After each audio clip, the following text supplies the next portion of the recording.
Purposely. Your life, God's purpose. Listen at purposely.com.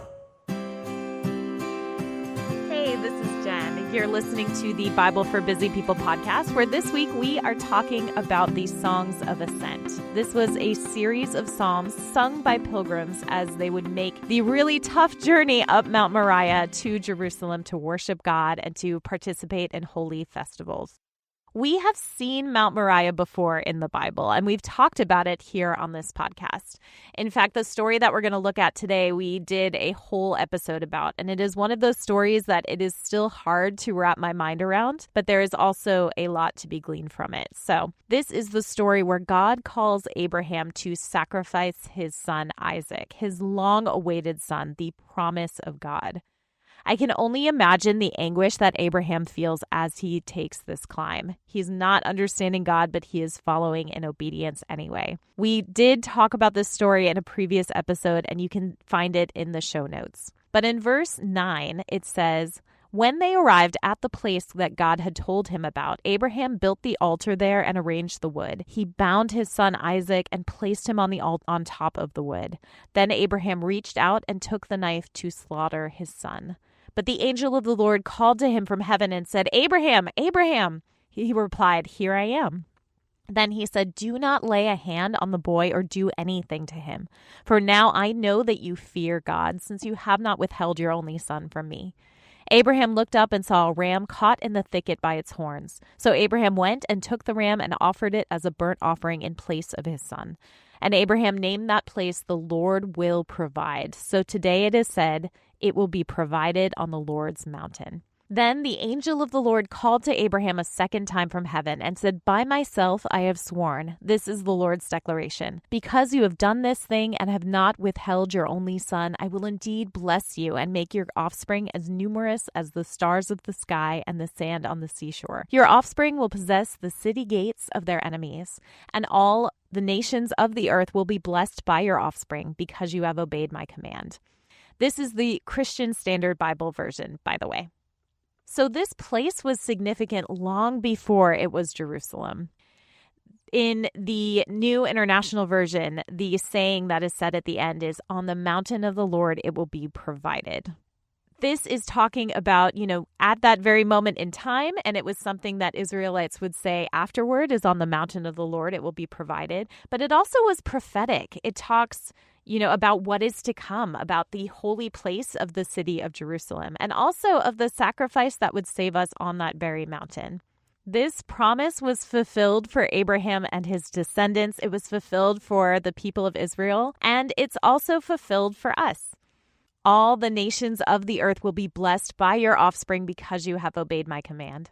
And in keeping with the traditions of this community, the storytelling would have been passed down. The pilgrims would have remembered this story, and I would guess would have probably told it on the journey. The storytelling is important. They kept in mind the history of their people and how God had provided for them. And it's so important for us as well to remember what God has done throughout history for other people and also for us in our own lives.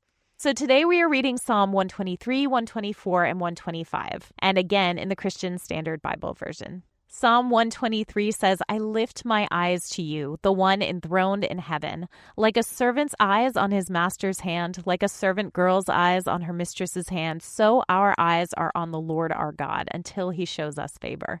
Show us favor, Lord, show us favor, for we've had more than enough contempt. We've had more than enough scorn from the arrogant and contempt from the proud." This song speaks to a dependence on God, on waiting for his favor, on trusting that God is good and God is for us and with us.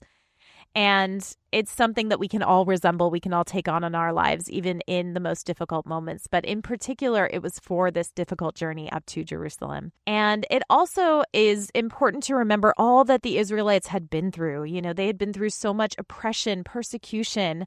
They had been exiled. Their temple had been destroyed at this point. And so to remember all that they'd been through, to continue to seek God, to continue to depend on God. That is what this song is about. Psalm 124 says, If the Lord had not been on our side, let Israel say, if the Lord had not been on our side when people attacked us, then they would have swallowed us alive in their burning anger against us. Then the water would have engulfed us, the torrent would have swept over us, the raging water would have swept over us. Blessed be the Lord who has not let us be ripped apart by their teeth. We have escaped like a bird from the hunter's net. The net is torn and we have escaped. Our help is in the name of the Lord, the maker of heaven and earth. And again, this speaks to all that Israel had been through.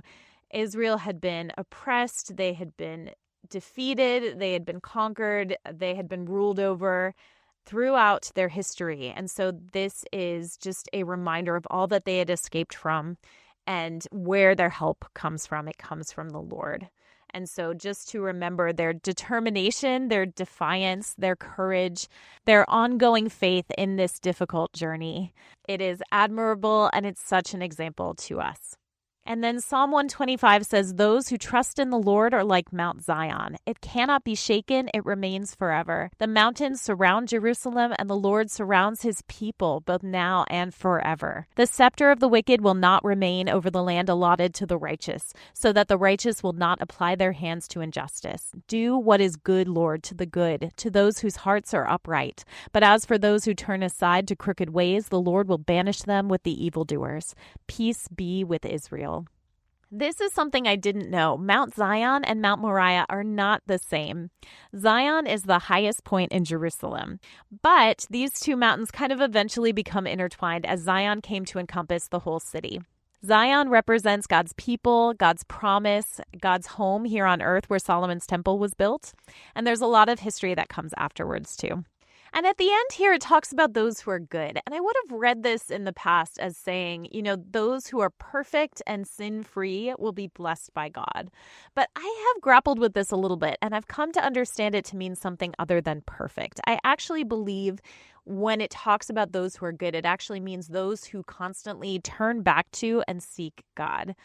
I remember hearing a sermon once that pointed out the fact that even David called himself blameless, and we know David was not blameless. So I really believe that it more has something to do with turning back to God, seeking God. And that would have been really significant to these pilgrims who were actually, in fact, physically going after seeking God, going up to Jerusalem to worship. Anyway, all that said, how does your memory of how God came through in the past help you look ahead, even as you're going through something difficult, when you can look back and say, oh, God really came through for me then, and I know God will come through for me again? I'll leave that with you, and let's chat again tomorrow. Thank you for listening to The Bible for Busy People. If you need prayer or want to go deeper in your faith, visit our show notes. Will you take a moment to share with a friend and leave a review? It helps the Bible get into even more people's minds and hearts. Find more podcasts that will recharge you at purposely.com.